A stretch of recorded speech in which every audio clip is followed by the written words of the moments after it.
Alhamdulillah atas ridha Allah Subhanahu wa taala pagi ini kita hadir di Masjid Al-Kautsar. Semoga kita besok hari kiamat masuk dalam golongan orang yang mampu diizinkan Allah untuk meminum telaga Al-Kautsar. Amin.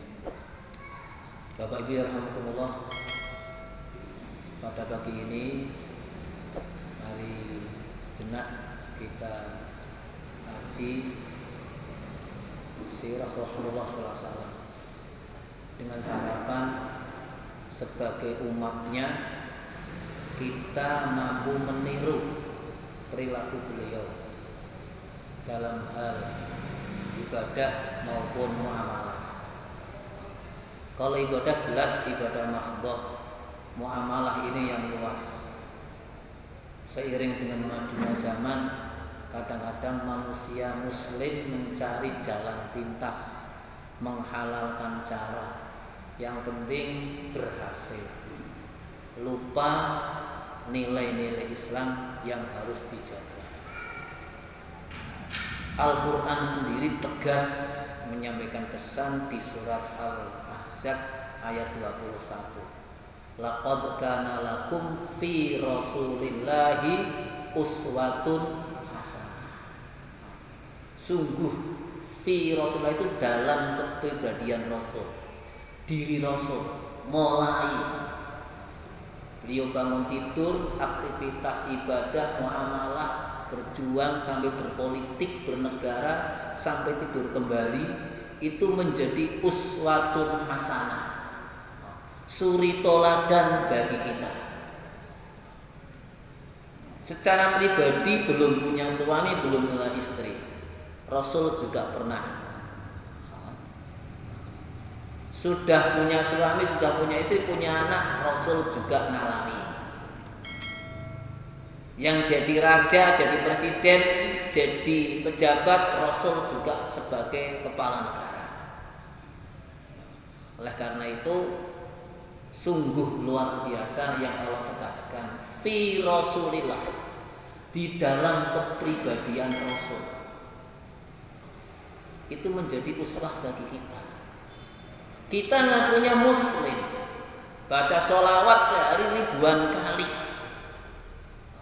tetapi kadang-kadang maaf ucapannya, perilakunya tidak mencerminkan yang Rasul contohkan.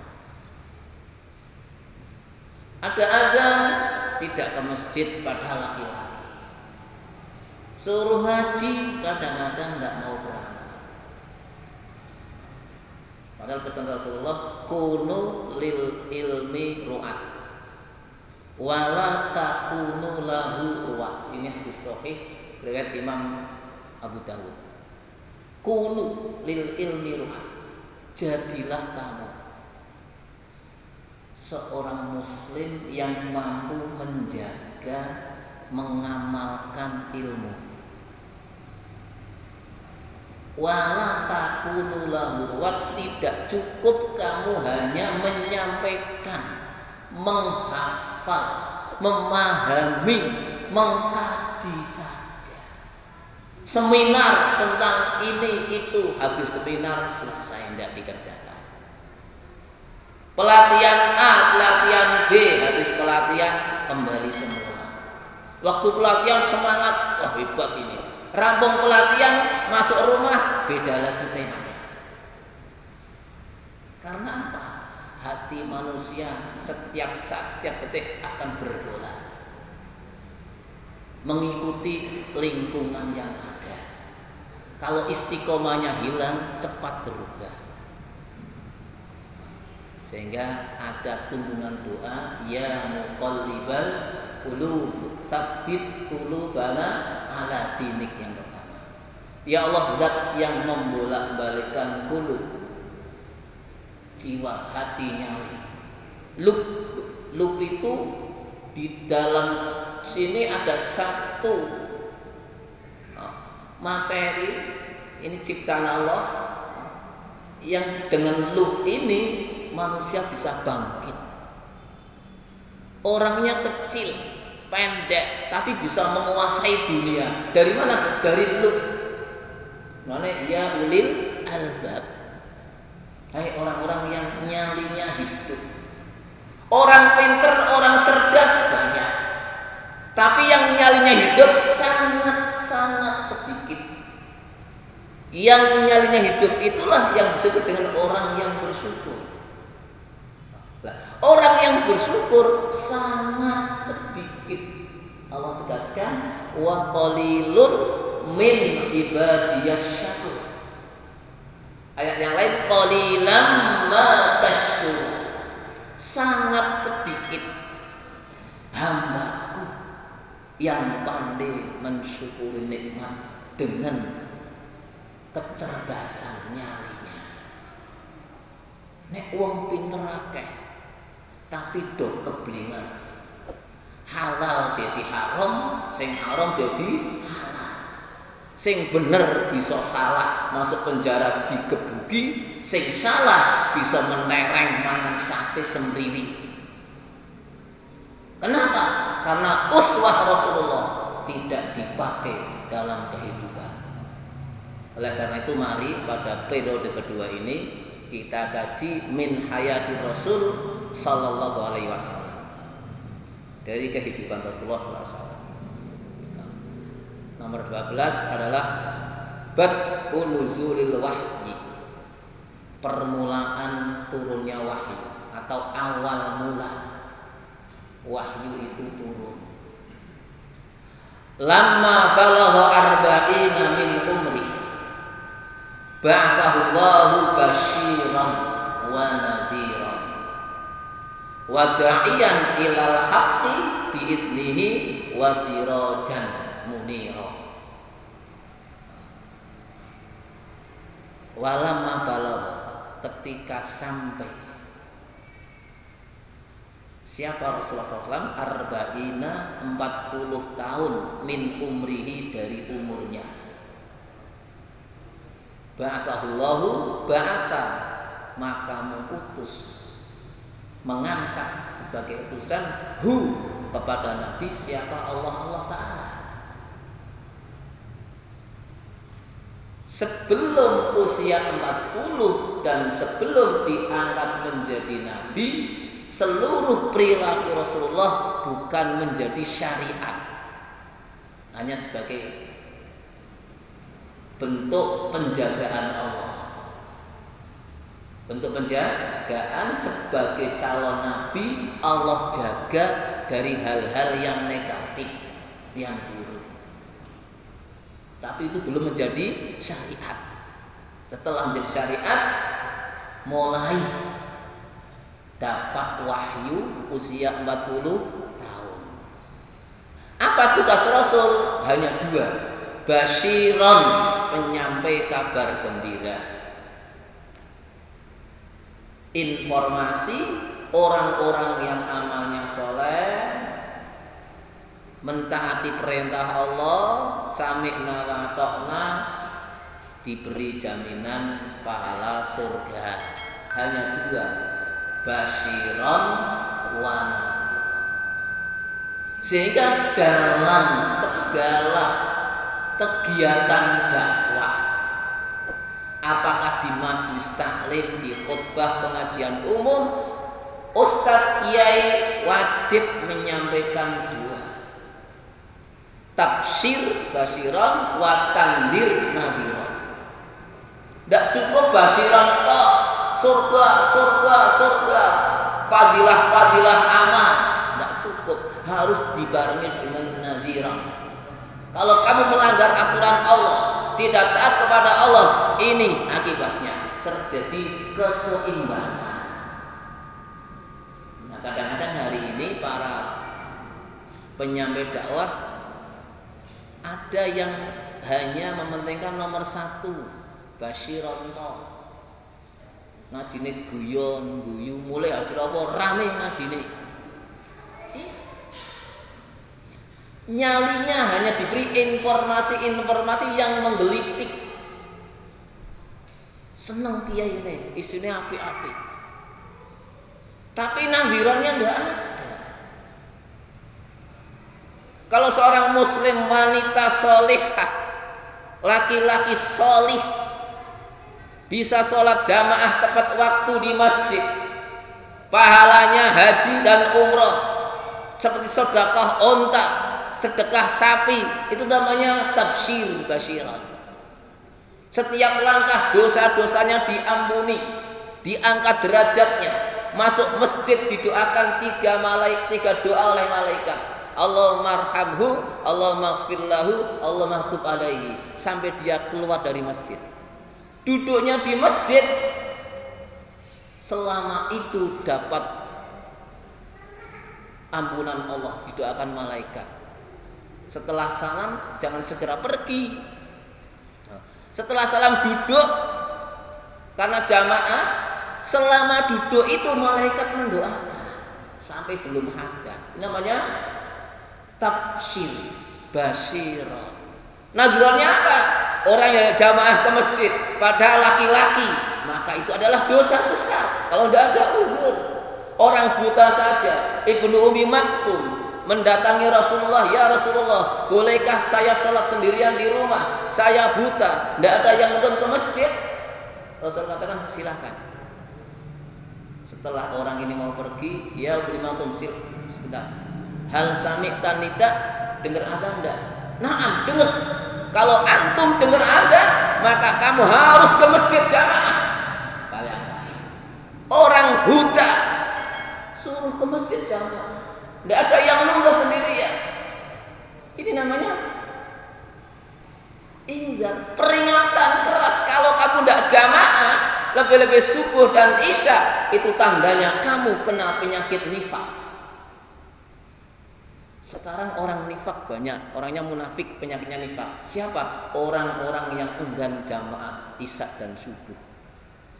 Tapi mereka tidak merasa bersalah, tenang-tenang saja, mangan enak, lalape pete, tanduk lagi. Buka hadisnya. Afdalu salatul munafikin salatul isya was subuh. Salat yang paling berat dilakukan oleh orang-orang munafik adalah salat isya dan subuh. Sudahkah kita jamaah isya dan subuh tepat waktu? Kalau belum, masih berat. Tandanya hati kita kena penyakit nifak. Tapi apakah ada yang astagfirullahaladzim, aku salah ya Allah? Jangan. Mending aku sih sembahyang. Ya Allah, jawabannya gitu. Ini namanya nadhiran, imbang. Kalau kamu ahli ibadah, yang perempuan solehah, ikuti taat suami, berkecimpung di masyarakat, keluar rumah nutupi aurat, ya kan? Itu wanita solehah surga. Sebaliknya, tidak taat suami, keluar rumah pakaiannya terbuka, rambutnya dibikin keriting orang pada biar tertarik, ya, maklumnya megal-megal, pakai celana pendek dan seterusnya, buka aurat, itu neraka. Ini namanya nadhira. Kalau jamaah kita kaum muslimin hanya basyiran tok, di sini wong guyu-guyu terus. Salah kok artinya ora salah. Iya. Karena apa? Tidak imbang. Itu tugas dua, basyiran wa nadhira. Lanjut yang ketiga, wada'iyan ilal haqqi. Penyeru kebenaran. Dai itu mengajak, menyeru. Yang diajak mau alhamdulillah. Belum mau alhamdulillah sudah kita ajak, semoga Allah memberikan petunjuk. Tidak boleh mencaci, memaki. Yang jelas kalau kamu ikut aturan Allah, ini pahalanya surga. Kalau kamu melanggar aturan Allah, ini neraka. Tinggal kamu pilih. Fa'alhamaha fujuraha wa taqwaha. Qad aflaha man zakkaha wa qad khaba man dassaha. Silahkan pilih. Sudah diberi akal. Silahkan pilih, hai manusia. Kalau kamu pilih jalan yang benar, aflah, sukses, jaya, jawane bejo, selamat, rahayu, widodo, uripe adem ayem tentrem, keluargane sakinah mawaddah warahmah. Rizkine berkah sekalipun pas-pasan. Anake soleh, soleh. Qad aflah man zakkaha. Sebaliknya, wa qad khaba, sungguh bangkrut, pailit, susah, payah, judek, mumet, ruwet, istri cerewet, anak pada ngeweng kon sekolah. Luar biasa beratnya, suruh ngaji mubeng-mubeng kaya kitiran, itu bentuk khabah. Siapa yang seperti ini? Man dassa, yang hatinya kotor. Ini langsung tafsir Nadir kan? Tafsir Nadirnya apa? Qad aflaha man zakkaha, iki nadir basyira. Nadirane wa qad khaba man dassa. Ini jelas Quran. Surga neraka, halal haram, soleh salah, itu syukur kufur, biidnihi dengan izin Allah. Ingat, dengan izin Allah. Ketika Allah belum memberikan izin, iradah Allah belum masuk, taufik Allah belum masuk, maaf 1000 maaf, diundang ping 17, ditarik nganggo tambangnya pedhot, orang mangkat. Karena apa? Taufik belum ada. Nek hidayah wis ngerti kae bener kae salah, tapi taufik sing berat. Mulane wabillahi taufik wal hidayah. Hanya Allah yang memberikan taufik dan hidayah. Banyak orang yang ngaji pagi, sore, siang, malam, ngaji sedina ping 4, tapi tetep sing cerewet tetep cerewet, sing medit tetep medit, sing terlambat sholat tetep terlambat sholat. Ini ngajine orang membuahkan hasil. Cara wong masak ora dimaem, wae marep apa ngelih. Ya tetep lapar. Nih. Lah, wasirajan munira. Ini sebetulnya muradif artinya sama. Sirajan ya menerangi, munira ya menerangi. Mulai terjemah yang terang benderang menerangi setiap kalbu manusia. Jadi ketika seorang manusia kok mengikuti dakwah Nabi, maka hidupnya sirajan munira, padang. Oh, ini benar tak ambil, ini salah jangan, ini halal tak ambil, ini haram tidak, ini tengah-tengah subuhat bimbang ditinggal.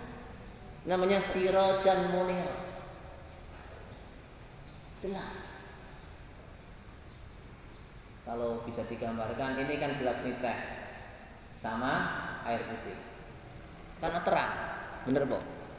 Coba kalau malam hari listriknya mati, gelap, suruh ngambil mana yang teh, mana yang tadinya tidak ada, taruh aja di meja, belum tahu letaknya di mana.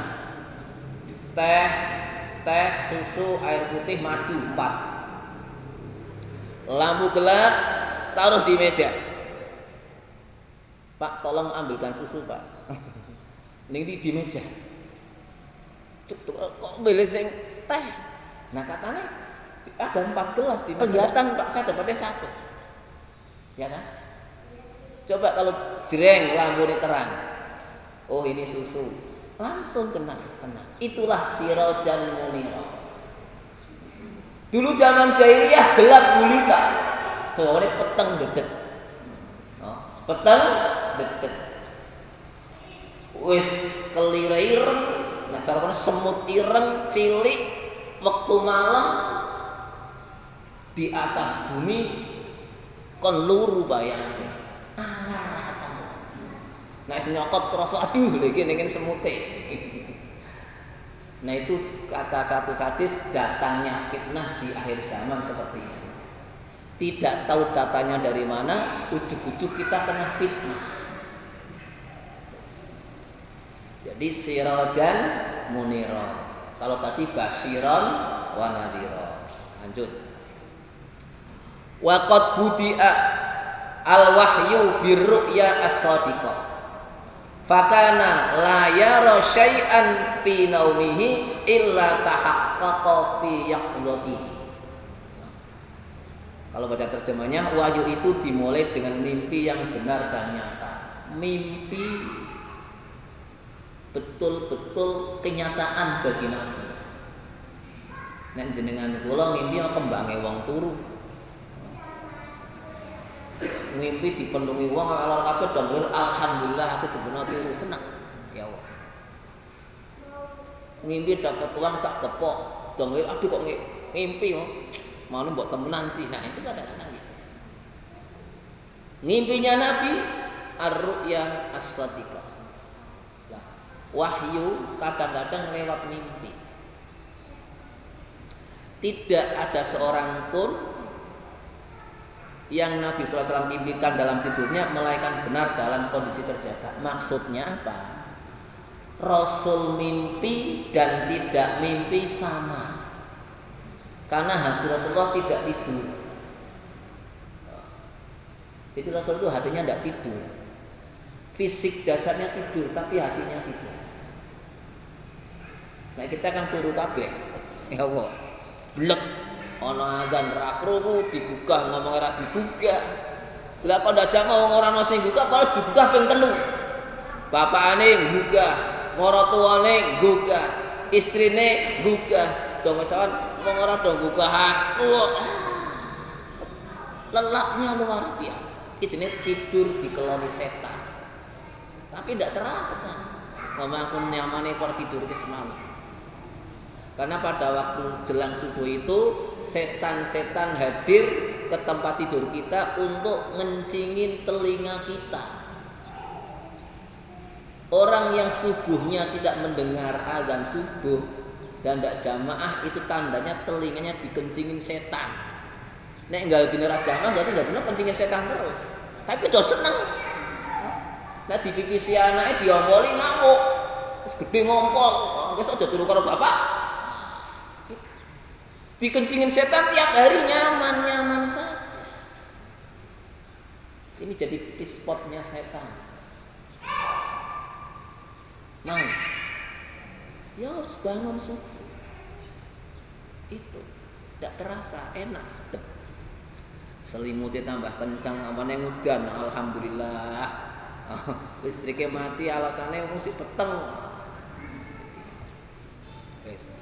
Tsumma nazala ruh al-amin yaitu Jibril alaihi salam wa huwa yata'abbadu fi ghori Hira.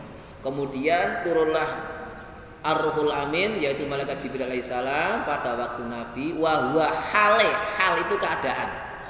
Ketika Jibril datang, keadaan Rasul yata'abbadu sedang beribadah. Makanya fi'il mudhari sedang beribadah fi ghori Hira di dalam gua ibadahnya ikut siapa? Kemarin sudah kita bahas pada nomor 11. Ibadahnya mengikuti Nabi Ibrahim alaihis salam di Gua Hira. Jarak rumah Nabi di Masjidil Haram sebelahnya dengan Gua Hira itu 12 kilo. Jalannya terjal manjat berbatu, tidak seperti di sini. Sekarang sudah ada ambal-ambalan kan? Dulu tidak ada. Yang pernah ke sana ada ambal-ambalannya. Sekarang itu dulu tidak ada. Itu Khadijah radhiyallahu anha kadang-kadang ke tempat Rasul mensuplai makanan jalan kaki 12 kilo.